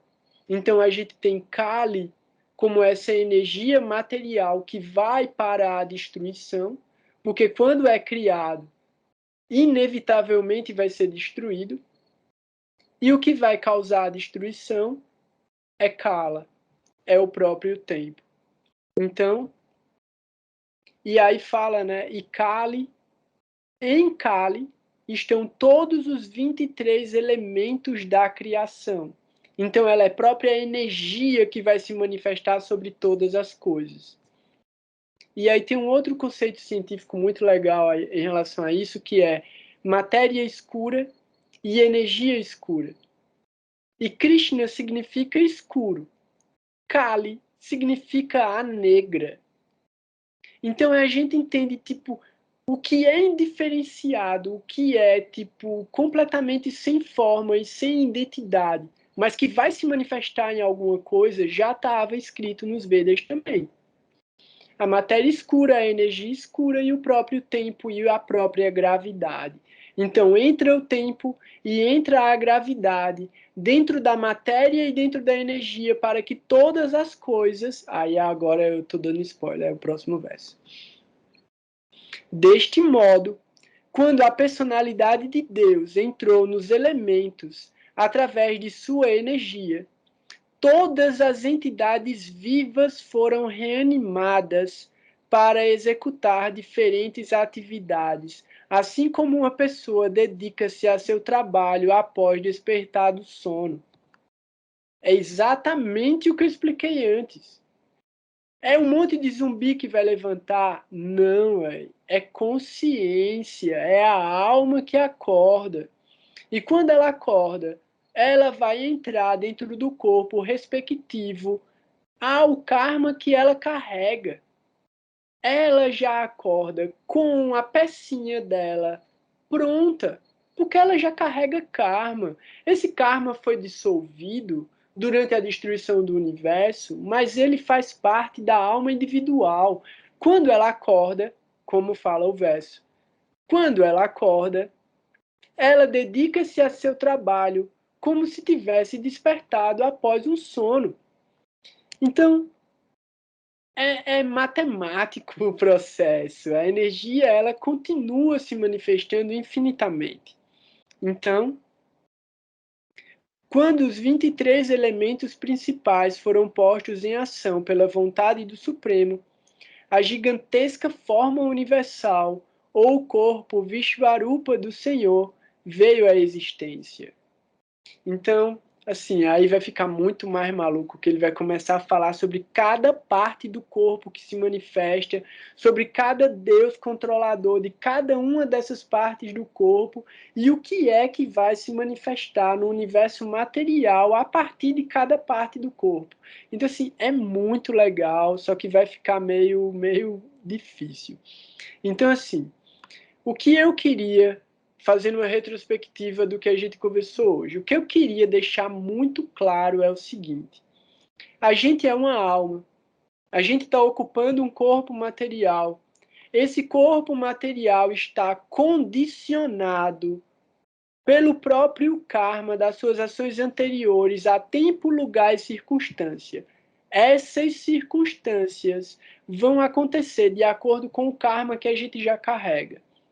O estudo de astrologia, ele vem para mostrar qual é a programação do jogo individual da gente. Então a gente tem um personagem, esse personagem ele tem qualidades, ele tem características, ele é composto de vários arquétipos em diferentes níveis e ele atua no mundo material e essa atuação gera resultados objetivos. Isso é o plano grosseiro. Além do plano grosseiro existe o plano mental. Além do plano mental existe o plano intelectual. Além do plano intelectual, existe o plano da consciência. A gente quer chegar no plano da consciência. É difícil. Talvez, num dia muito inspirado, a gente tenha segundos de consciência. Talvez. Em uma semana a gente tenha segundos de consciência, se a gente já vier desenvolvendo uma prática espiritual. Então, primeiro, a gente tem que entender o que é de tão grosseiro que aflige a gente, que é o plano material, que aflige o nosso corpo material e aflige a nossa mente, através do uso da inteligência, controlar a nossa mente para que ela se torne favorável no desenvolvimento da nossa consciência. Então, o estudo de astrologia, ele vem para que a gente consiga desconstruir essas energias, se apropriar do que elas significam, reescrever o código e tentar fazer rodar o programa direito agora. Corrigir os erros. Então, como se fosse uma linguagem de programação. E é uma linguagem de programação, porque o cérebro da gente funciona igual ao computador. E ele fica processando rotinas. Rotinas. Isso é linguagem computacional, rotinas. É quando você bota um programa para ficar rodando uma parada e ele vai ficar processando aquilo. Isso é uma rotina. A gente tem rotinas. E a maior parte das nossas rotinas diárias são inconscientes, porque a gente está agindo no automático. Então, quando a gente parar de agir no automático e a gente começar a observar as nossas rotinas e a gente pensar como eu posso tornar essa rotina divina, como eu posso oferecer as minhas ações a Deus? E é aí onde volta a ideia do mestre espiritual. O mestre espiritual, sei lá, é Jesus. Aí você pensa, velho, eu sei o que Jesus ensinou. Porque se eu souber o que Jesus ensinou, eu tenho que seguir o que ele falou. Se eu seguir o que ele falou, todos os meus atos estão em consonância com o de Jesus. Então, velho, é nós, a gente está indo para casa. O mestre espiritual é isso, você sabe o que ele está orientando. Você segue. Se você segue, tudo que você faz é divino. A primeira coisa que o mestre espiritual pede pro cara fazer, véi, tome banho, coma direito, durma direito, tenha boas amizades, tenha uma prática espiritual, tipo, cante os santos nomes, reze um pouquinho, pelo amor de Deus, use a sua mente para lembrar de Deus, fale sobre Deus, leia sobre Deus. Então, assim, é o mínimo. Isso é volta para Prabhupada, né? Prabhupada falava, velho, vocês só estão agindo como animais sofisticados. Nietzsche falava, vá além do homem.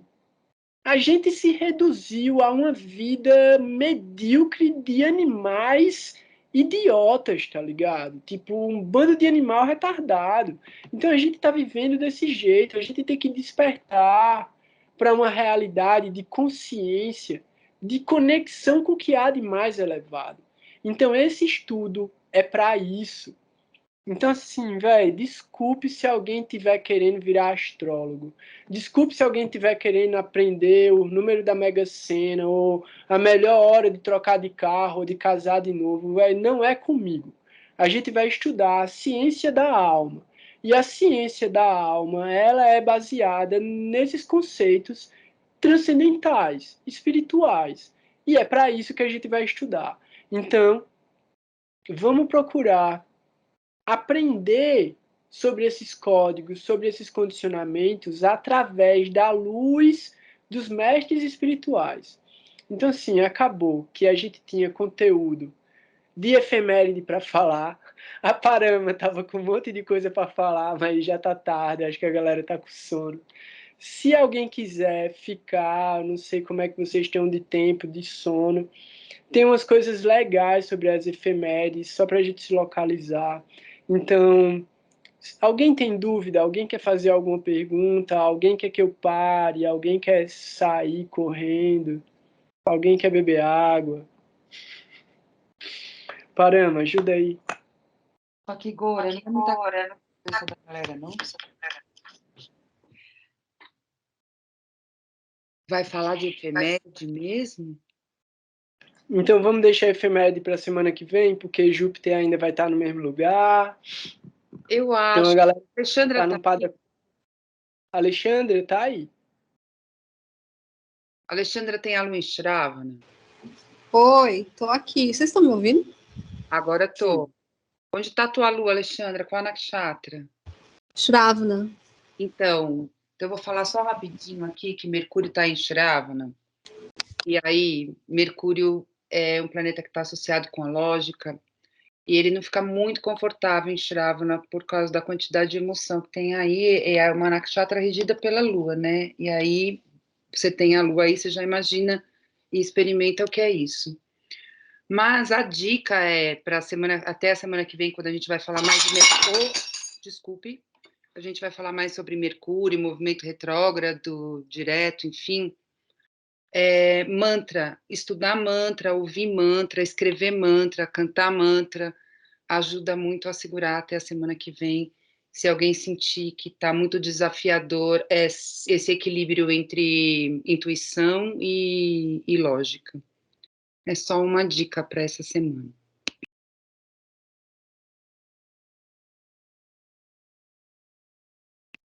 Beleza. Valeu, gratidão. Massa. Então, assim, como realmente já tá meio tarde e ainda vamos colocar um mantrazinho para todo mundo relaxar e não ficar muito louco com tanta informação, eu queria só aproveitar o que a Parama estava falando, porque, assim, Mercúrio, ele entrou no Pada 1 agora de Shravana, então semana que vem ele ainda vai estar em Shravana. O Sol, ele está no Pada 3 de Purvashada, então até a semana que vem ele ainda vai estar em Purvashada. Marte está em Diesta, ele continua em Diesta. Júpiter entrou em Shatabisha, mas ele vai ficar um bom tempo em Shatabisha, então a gente pode falar semana que vem também. Vênus vai mudar de Nakshatra, então ele está saindo de Purvashada até sábado, eu acho. Como é? Em Sagitário, né? Então, ele já está indo na direção de Capricórnio. E aí, Saturno também continua em Shravana, ele não se mexe, ele está muito lento ainda. Rahu continua em Kritika e Ketu continua em Anurada. Lembrando também que as meninas elas estão fazendo um estudo das nakshatras que vai se transformar em alguns materiais que a gente vai estudar sobre as nakshatras quando a gente estiver estudando o Panchang. Panchang a gente vai estudar superficialmente, porque é extremamente complicado entender todos os efeitos do Panchang. Então a gente vai olhar para o Panchang, eu vou explicar isso melhor depois.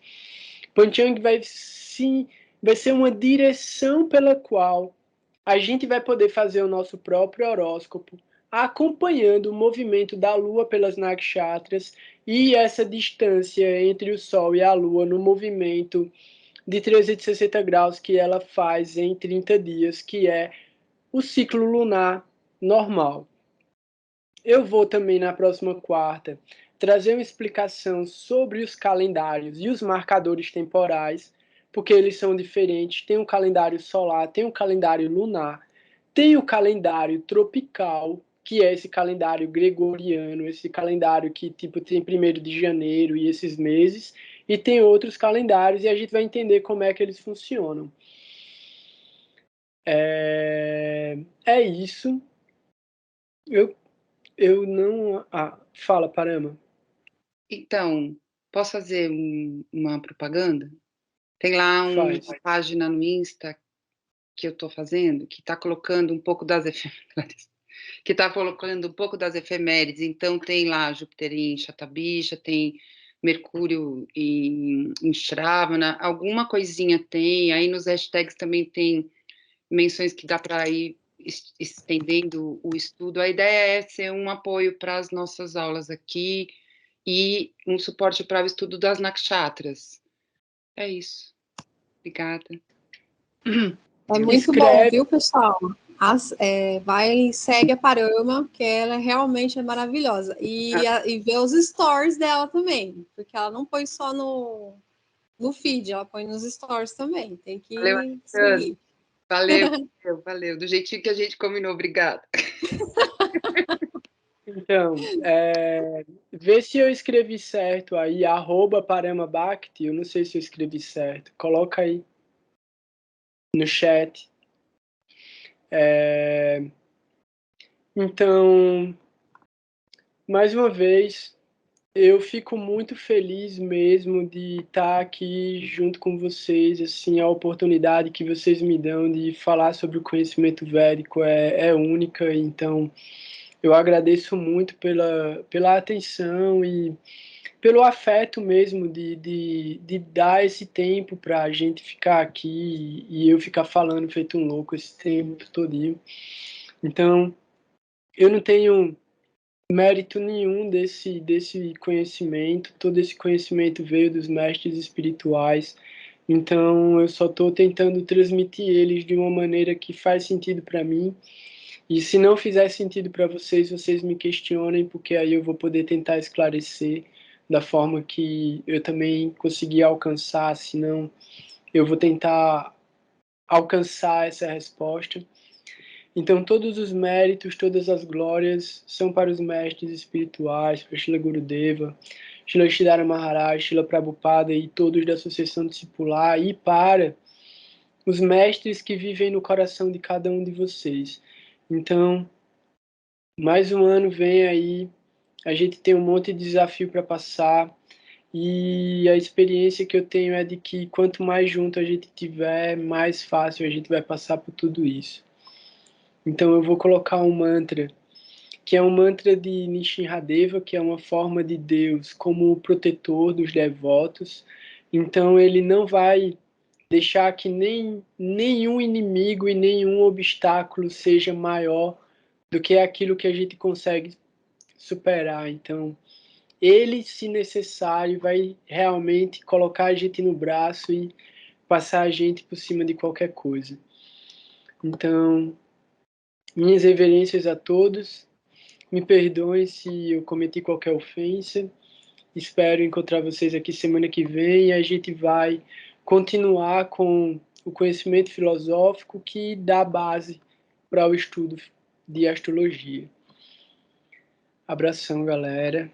Abração, Ângela, que fica toda vez caladinha aí, mas o mantra é sempre por causa dela que ela sempre fica muito feliz. Namaste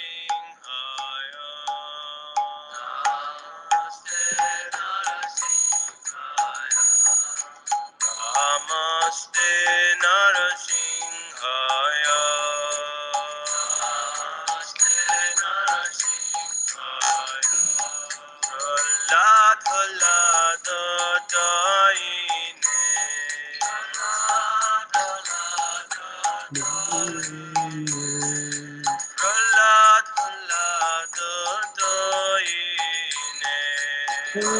Prahlada Daine. Hiranyakashipu Vakshaha. Hiranyakashipu Vakshaha. Hiranyakashipu Vakshaha. Hiranyakashipu Vakshaha. Shila Tankana Kalaye. Shila Tankana Kalaye. Shila Tankana Kalaye. Shila Tankana Kalaye. Nishinga Parato Nishinga. Nishinga Parato Nishinga. Jato Jato Jami Tato Nishinga. Jato Jato Jami Tato Nishinga. Bahir Nishinga Hidaye Nishinga. Bahir Nishinga Hidaye Nishinga. Nishinga Madin Sharanam Prapade. Nishinga Madin Sharanam Prapade. Kara Kamala Bare Nakam Adhuta Shinga. Dalita Hiranyakashipu Dhanubringa. Keshavadita Narahari Rupa Jaya Jagadisha Hare. Jai Jagadisha Hare. Jai Jagadisha Hare.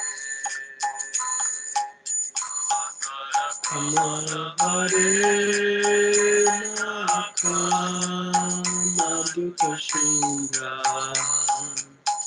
Lalita Hiranyakashipu Dhanubringa. Keshavadita Narahari Rupa Jaya Jagadisha Hare. Jaya Jagadisha Hare. Jaya Jagadisha Hare.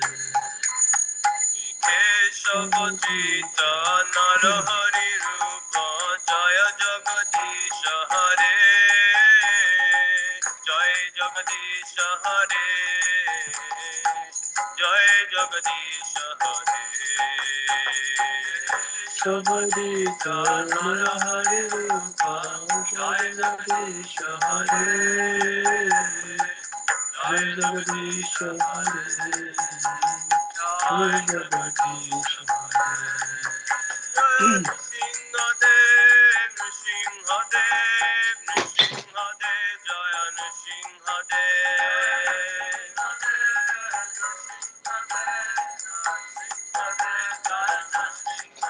Jaya Nrsimhadev, Nrsimhadev, Nrsimhadev, Jaya Nrsimhadev. Nrsimhadev, Nrsimhadev, Jaya Nrsimhadev. Jaya Bhakta Prahlad, Bhakta Prahlad, Bhakta Prahlad, Jaya Bhakta Prahlad. Bhakta Prahlad, Bhakta Prahlad, Bhakta Prahlad, Jaya Bhakta Prahlad. Jaya Bhakta Prahlad, Bhakta Prahlad, Bhakta Prahlad, Jaya Bhakta Prahlad. Bhakta Prahlad, Bhakta Prahlad, Bhakta Prahlad, Jaya Bhakta Prahlad. Jai Gaura Hari Bol, Hari Bol, Hari Bol, Hari Bol, Hari